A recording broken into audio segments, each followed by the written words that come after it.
I was a young Mustache when Katrina happened. And, you know, any New Orleanian can tell you that was young, born in the 80s.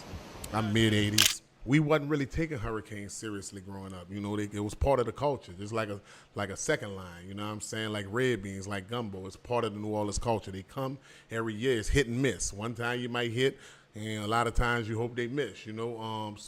But it be rain, power be out, you know, in that capacity, how Katrina hit, except for the oldest that went through Betsy. You always heard about Betsy, but we ain't never seen Betsy. So, and just being young and you don't take a lot of stuff seriously. I was knee deep in the music industry, and I happened to be in Miami at the time. I remember, I think it was MTV Music Awards, and it was lit. It was going down. And I remember, like, I think Katrina hit a Monday or something. It was something crazy because it was after the stuff where they were talking about the storm and then how it hit.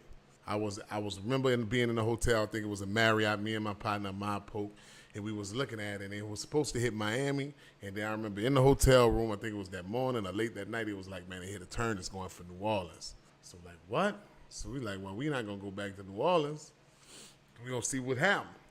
So we stayed in Miami, and then we watched it all go from there. And it was like, you can't go back. And I think my first stop was Atlanta.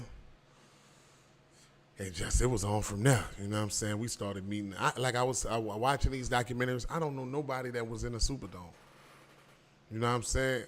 If you had a little money, a little motion, was able to leave, they left. Everybody I know left.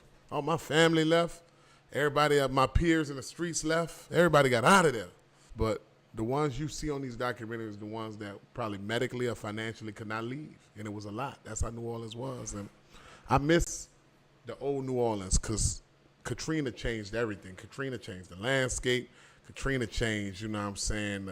It tried to rock the spirit, but it's coming back. But, yeah, man, Katrina just hit different, you know what I'm saying? So, like old Ray Nagin said, shout out to Uncle Ray. New Orleans had 1 million people at one point, bro. 1 million people on this island, and people was outside, beautiful culture. We was pure. We was like that untapped culture. Like, I thank God that God guided me, but I'm just thinking about my life pre-Islam and pre-Katrina. Those went hand in hand. And then right after Katrina, the next year I became a Muslim and my life changed. Man, we had good times, bro. Everybody went everywhere. Shout out Slugger in Atlanta. I think I told that story. And shout out P-Town Mo. Man, we had a mean run after Katrina, bro. I just was everywhere. Texas, Atlanta, everywhere. Florida, you feel me? And if you had half a brain, you went got to it. Praise be to Allah.